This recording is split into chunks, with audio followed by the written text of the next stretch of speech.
Everything we do relies on some form of communication.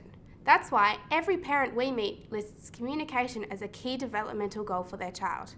In this video, you'll see how to motivate your child to communicate for their needs and wants using an appropriate form of communication.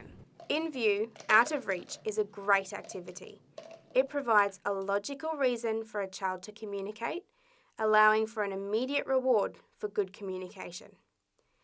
It can be repeated in a structured way to reinforce good communication, no matter who is doing the exercise.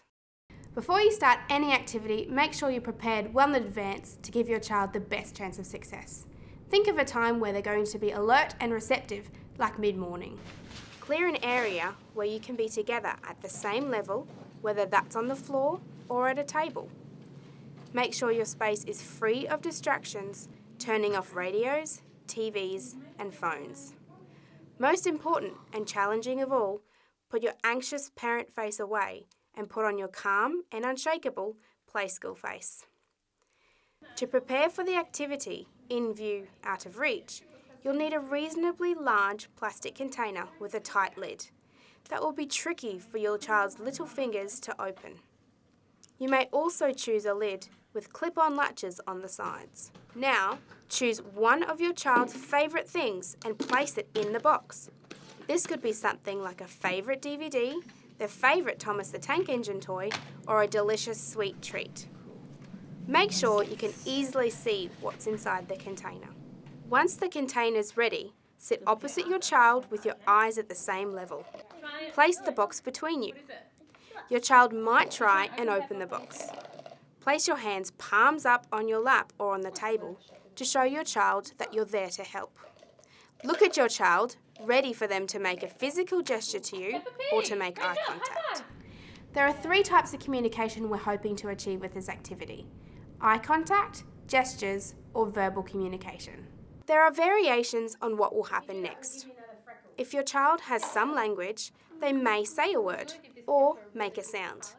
If they don't currently use any language, they may use a gesture, they may make eye contact, or they may even have a meltdown. If your child doesn't respond in any of these ways, it might be because they're not motivated by the treat in the container. For example, if they've just had lunch, their lack of hunger might cancel out their motivation. Also, it can take a little while for a child to get used to the idea that they can have the treat in the box if they communicate. In this case, you can use a prompt. Simply ask a friend or relative to sit behind your child at the table and then place their hands on your child's hands. Then they gently prompt them to pass the container to you so that you can help open the box and get the treat out for them. The point of this activity is to give an opportunity for your child to communicate for something that they want. Remember, be patient, it might not happen the first time.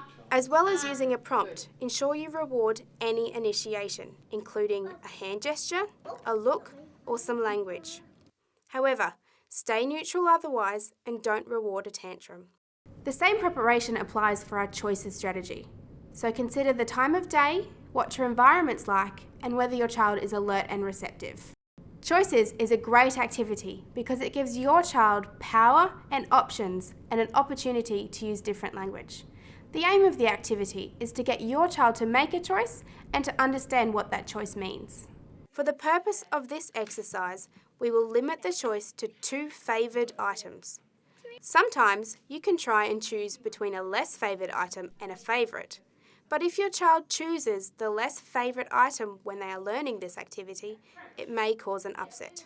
Depending on what motivates your child, you may choose favourite food treats, toys, or DVDs. Just make sure that whatever the reward is, it's tangible and something you can give them immediately.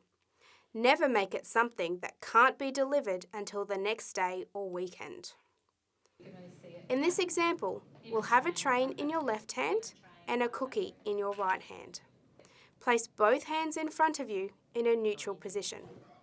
First, offer one object by bringing that hand forward and labelling the item train. Return it to the neutral position and then offer the other hand, labelling it cookie, before returning it to the neutral position.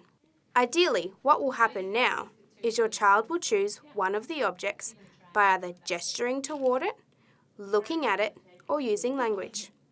In the beginning, you may have to get a second person to help prompt your child to make the choice. If you're having trouble with the task, go through your checklist and make sure the room is prepared and the choices are favourable.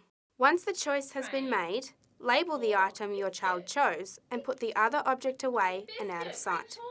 Then, give your child what they've asked for. Remember, always be prepared when starting a communication activity. If you have any questions or would like to share any stories with other parents, please click on the link on our website. Thanks and good luck.